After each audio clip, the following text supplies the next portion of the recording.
Well, hello again, everybody. Now, today we are working on a backup power system, a field power system, whatever you want to call it. It is a separate battery and a power inverter. Okay, so what I have here is I have a battery that was actually sent to me to try out. So this is kind of the trying out of the battery. The company's name is Okmo. You can see on the back of there.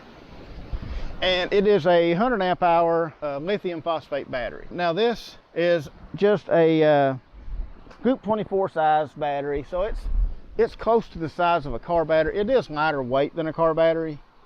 It does still have some weight to it, but it's not as heavy. Like I can sit here and just hold this up, and it's not that bad. It's probably about 25 pounds, something like that. Figure what's a car battery weigh, about 40. Now this is intended more for like use in a camper, which with a truck you can go camping.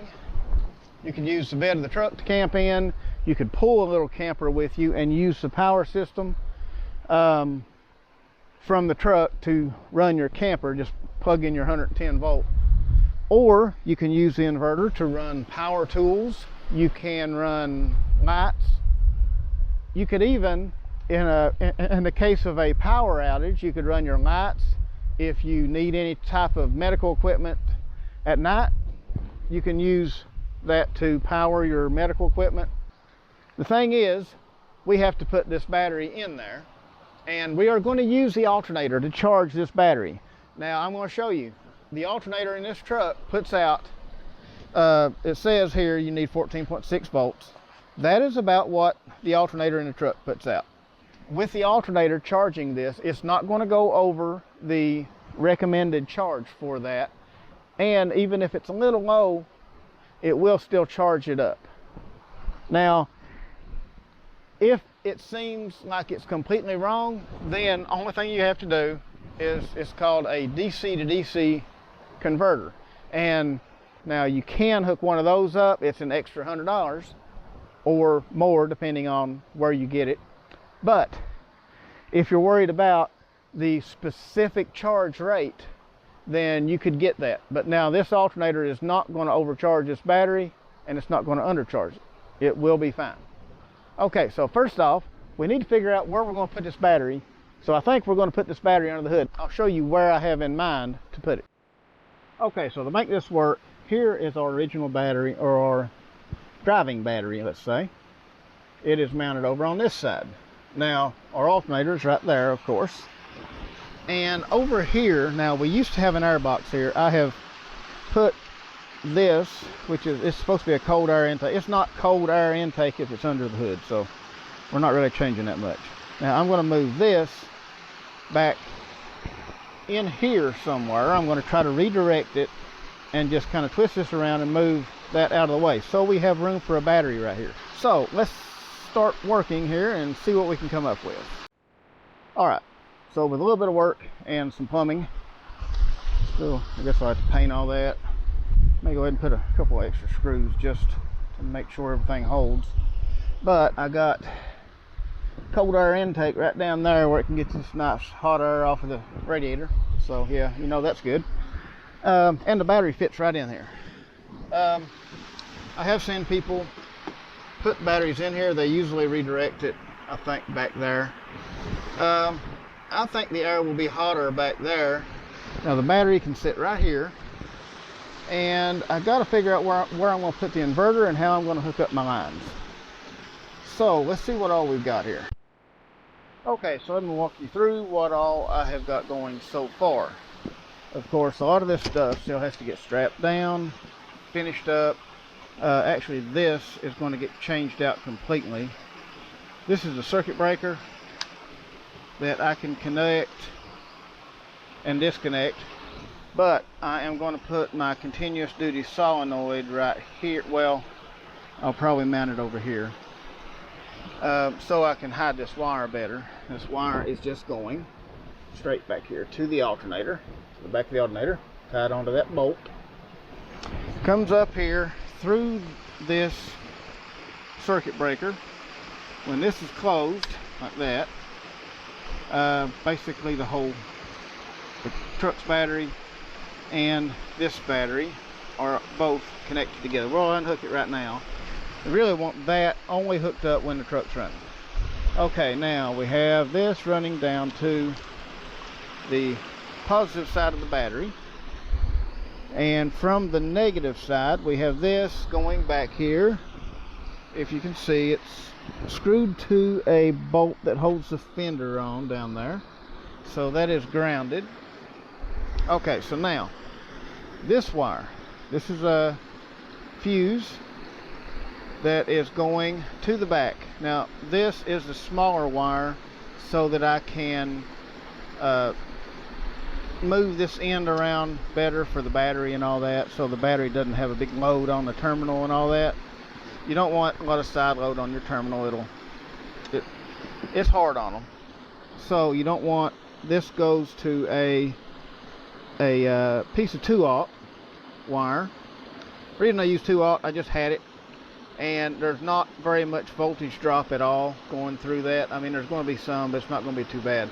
But see, I did not really want to put the inverter under the hood like I had said at first, because it's going to get wet in here and it's going to be exposed to the elements. So I didn't really want to put it in here. So I ran the 2/0 back under the truck through this type of wire loom and brought it up. Okay, and then inside the truck we have the wire coming out of there up and tying into the inverter up here, and the ground goes down, and the ground is under a bolt down here. Now I have not actually tried the inverter yet.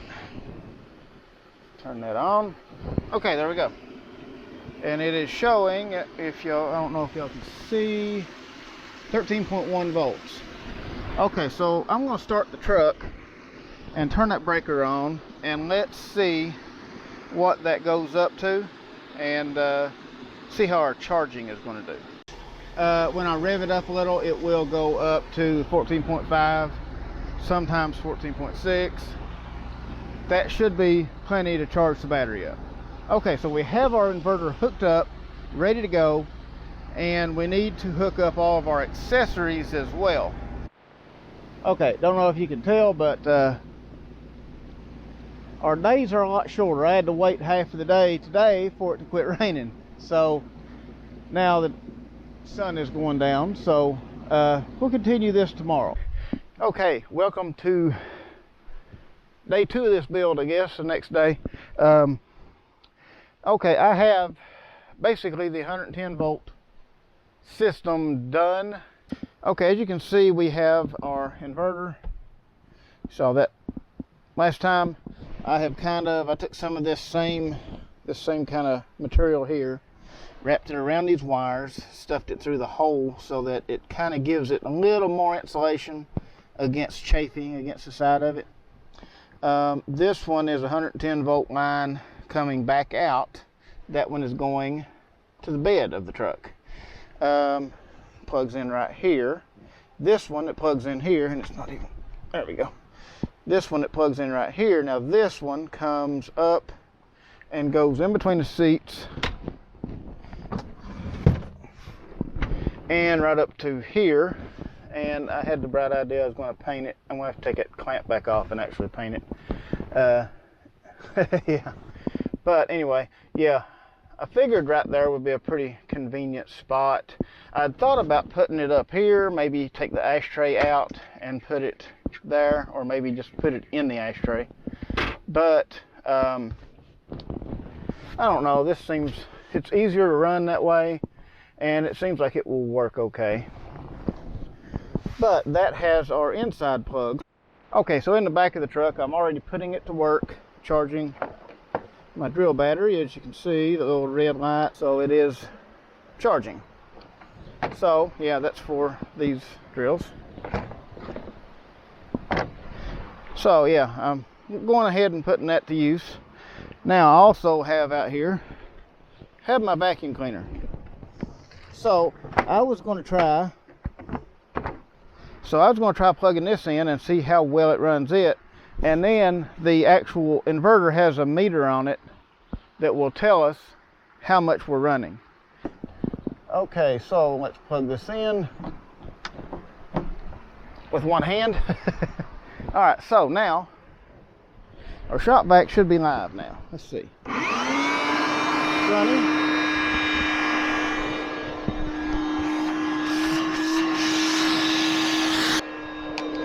Okay, it is running. Let's see what we're pulling.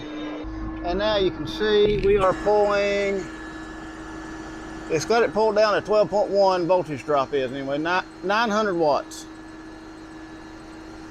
So we are pulling 900 watts. We are pulling 900 watts from this inverter. Okay, so we have the ability to run our tools directly off the back of the truck. And yes, this is missing something. This is a messed up old drill motor, but just good for like testing. Pulls 6 amps,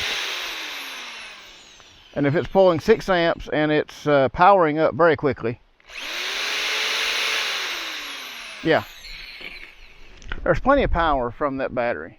Now, one thing I am wanting to do is I'm wanting to run a certain couple of circuits up here. Okay, so now we have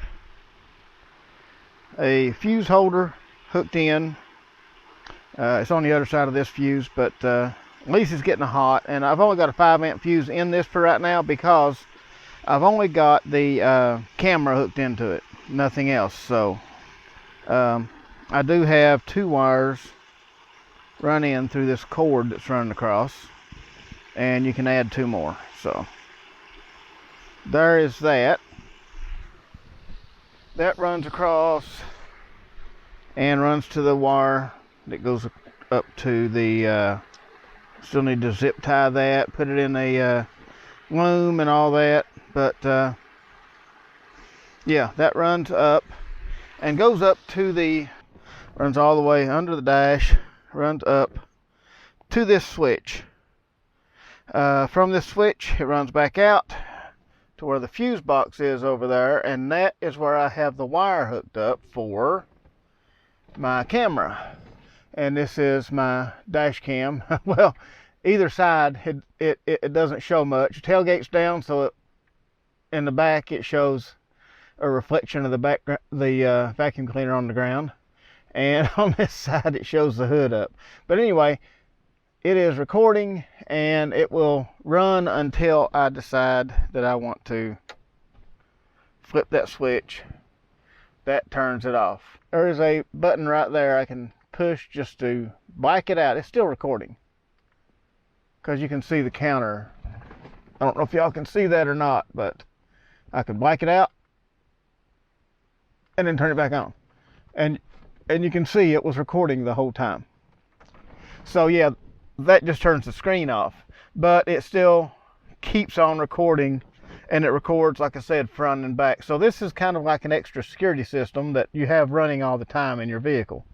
So anybody messes with anything, you have a picture or a video of them. That has the Okmo battery hooked up, and it is all hooked into the system on the truck. And now this will give us a chance to try this battery out for a little while, and I'm going to let y'all know how it does. Now, so far I like it, because so far it's powering everything, and it seems to not be lacking on power at all. So I still have a few things coming to keep on going with this test, but now we are starting the actual testing process on this battery, and we're going to see how it works, you know, how well it works, how well it holds up. I may run, I'm going to leave the inverter just running, and I may, I have a an actual security camera, a 360-degree security camera, I may run it off of it and just like leave it plugged in and, you know, do stuff like that. Now, I would like to stick like a mini fridge or something in the truck and just let it run the mini fridge and see how it does with that.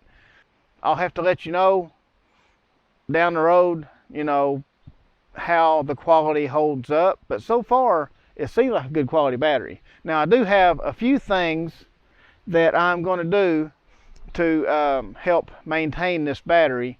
Now, one thing you may be concerned with is it's under the hood. Well, that seems like a harsh environment for a battery. Well, under the hood, where it is at, that's why I moved the intake and put it where it's at. There's room, let me show you. I could have made room very, very easily under this bracket right here and put that battery here.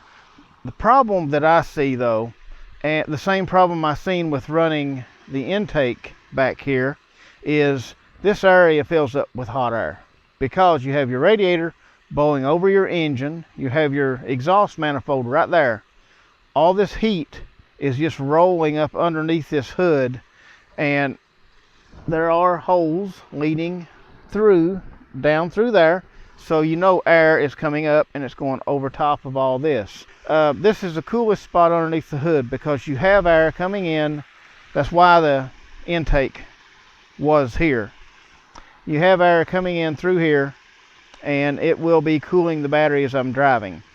And also, all of the heat that blows through, it's not going to be blowing this way. It's going to be blowing over the engine. So I think this is a decent location for this battery. I think it will be just fine here. Now, like I did say before, this, I will probably keep this, but there is also going to be a continuous duty solenoid that is going to also be running this whole system. Now, I do want to rerun this wire. I may get a longer wire, put this over in this area here somewhere so that it is neater. I'll want to run that wire maybe down under the throttle body or something like that and run it around where it's not as obvious, and then run it to a solenoid wherever I end up mounting it. So the cable management is not what you see here. It's going to be better. I am going to neaten it up, but for right now this is what we have, and this gets us to giving it a good trial. Now, I also have a meter that I can hook in. It has a shunt that goes right here, and it has a meter that I can put inside the truck, and I can monitor my voltage on this battery. And also with the continuous duty solenoid, I plan on programming an Arduino to maintain the battery. This battery, it seems to be very well constructed, and I think we'll enjoy this little battery here. But the entire review is going to take a while. Of course, you know, I may revisit this in a year, 6 months to a year, and let you know if anything happens with this battery. Now, this should last with no problem. Yeah, so we have it installed, and basically we have begun our test of this Okmo battery, and I will let you know over time how this battery fares, how it does, and we'll go from there. Anyway, I guess that's going to be about it for this little video. I appreciate everybody watching, and I'll see y'all on the next one.